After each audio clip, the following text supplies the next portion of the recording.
Vettori was here, and he given us an indication that Australia might have enforced the follow-up. So the way the number 10 and 11 batted, and how much of a morale booster this has been for the entire team. Yeah, it's very good to see when the lower order chips in and scores runs. That's something that we discuss a lot in our meetings, and the bowlers work really hard on their batting as well. And so yeah, it's really good to see that they could go there and get that get that little partnership and avoid the follow-on makes a huge difference. Knowing that there's a bit of rain around and so much of the game has been lost to rain, we need to find a way to stay in the game, and I think Akash and Bumrah did that at the end, and yeah, so good way to end the day for us. Rahul, first of all, when it was 213 for 9, what was the mood in the camp, and what you guys were expecting Rakasdeep and Bumrah to do the job for you? Yeah, at that stage, I was thinking more about going and padding up and trying to go back to bat. Probably, you don't know. I mean, I'm not sure if they would have enforced the follow-on. So I was thinking about what I need to do with my batting. But like I said, it's always nice to see your bowlers going out there scoring some runs. They really put in the work in the nets. They work really hard. And when when it mattered today, I'm happy that they could really play some shots and very exciting shots. And it was a great contest at the end. The last half an hour when they batted, that part, not just the runs that they got, just the heart that they showed to keep away the bouncers. There's a lot of pace and bounce in the wicket, so to get behind the ball, defend really well, leave the ball, hit some nice shots is really good. Will give them confidence and will give us as a group a lot of confidence. Just when Akash Deep and Bumrah are closing in on the follow-on, there were a couple of messages sent out. What were, if you could, were you aware of what was the communication from the team to them? Anything you could share? Yeah, it's very simple that try and get those runs, and yeah, don't have to try and do it with a boundary. You can still knock it around, get those singles, because they spread the field, so those singles were there to be taken. So just to stay a bit more patient, because we saw just before the message went out, Akash tried to, I don't know where he tried to hit it, but he tried to hit a boundary. So just a message to calm it down and see if they can get 5 or 6 singles and get the follow on. Talk about how the was sort of new ball delivery. So just your approach in those first 15, 20, 30 overs, as opposed to your partners at the other end. What is it that you did differently from them, obviously apart from taking the ball? And how is it that you can put your hands to the top of it? I think, see, I'm quite certain that everybody has their own set plans and they're clear with what they need to do. You also need to have a bit of luck as a top order batter. You know, just a little bit that goes your way. If you can get through those first 10, 15 overs and get a bit of confidence, then you start feeling good and you start enjoying playing with the Kookaburra ball, with the pace and bounce here in Australia. And if you look at all our batters, everyone enjoys playing on fast bouncy wickets. We don't mind it. So it's just about getting through those first 20, 30 balls for everybody, and everyone's trying their best to do that. And it's a long series, so we've played 3 games, 5 innings now. So I'm sure everyone will go back and come up with their own plans in the next time we bat or in the next couple of games. Yeah, I mean, I don't think there's anything different. The only thing you can do in the first 30 overs is to tighten up your defense, try and respect that the first 30 overs is the bowler's time, and give them their time, leave balls, try and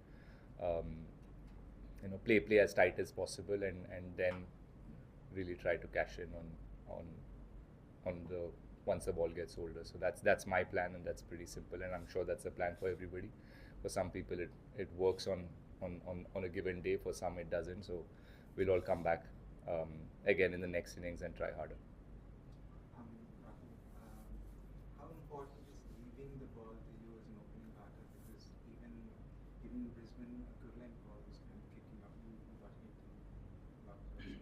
How important is leaving the ball to your innings and opening bowlers? Yeah, very important. I mean, not just for me, for any openers on both sides. It's just, we've seen even in Adelaide when in the night when McSweeney and Labuschagne played really well in those 10-15 overs. They just kept leaving balls of a good length.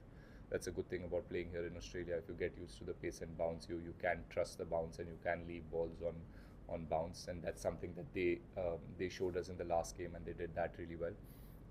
Yeah, so for me, I mean, it's as important. Like I said, it's something that you have to do when you travel overseas and when you're playing quality fast bowlers. You have to respect the first 20-30 overs. You have to respect if the ball's moving. You have to give it to the fast bowlers and just soak in that pressure and wait for your time to score runs. You have to earn the right to score runs in overseas conditions, and that's something that we've spoken about a lot, and we'll try and do it again. Sorry, we'll be able to take only 2 more questions. Sahil. Rahul, Jasprit Bumrah yesterday spoke about the different challenges for bowlers which they face in the 3 venues. So as a batter, starting the first test, then the ball color change, now this test. Were there any specific changes you had to make between the innings to your batting or to your approach? And how challenging does it get for an opening batter? When you have more than 10 rain breaks and you come and you take fresh guard again. So you just talk about the mindset and approach for those rain intervals and the changes, if any, you have made from venue to venue and the ball color change. From venue to venue, I mean, not so far at least, because I feel like Perth and Brisbane were quite similar in terms of how much pace and bounce the wickets had. So I've had a pretty simple plan for these 2 grounds. Yes, for the pink ball, I'd mentioned in the press con before the pink ball test that we were finding it a little hard to pick it up from the bowler's hand, and it was getting to you much quicker than the red ball, and there was no visual cue as a batter. You try and see and pick up any cues that you can from how the bowler's holding the ball or which way the seam is pointed. With the pink ball, that wasn't possible. So I really struggled with picking the pink ball. So yeah, I tried to, when things are hard like that, you try and see how you can put the pressure back on the bowler. You try to move in your crease or try and change guard, try and stay ahead or behind, whatever works in that moment. There's no set plan for that. In the moment, if you feel like you need to make some changes, you try and do it. And I did that with the pink ball. But now, once I've come here again, gone back to basics and try and play close to the body, leave balls, the basics. I can't make up anything new and tell you. And yeah, rain breaks were very frustrating. I think I got most tired running up and down from the dressing room more than being in the middle.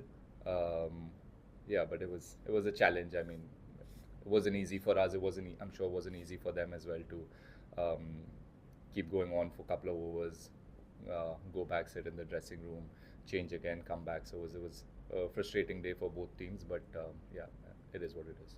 Sorry, this will be the final one. How important is Jadeja in those sort of situations when you're needing these runs? He's delivered so many times, and what did you make of his performance? Because it was so important to giving you that one-week bigger performance.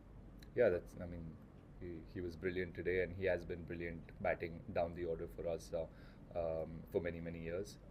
That's what we expect of Jadeja, and he's proven that he can do this, and he's done this for so many years. So really happy that firstly I could stitch a partnership with him when he came in. It was really needed at that stage, and then he went on to score 70-80 runs with the tailor, which was, every run today was crucial for us just to get past that follow on firstly and see how much or how many runs we can put on board. So he made that possible, and yeah, he's a very experienced guy. He's played there for so many years, so he understands exactly what he needs to do and how he needs to perform and get runs for the team at that stage.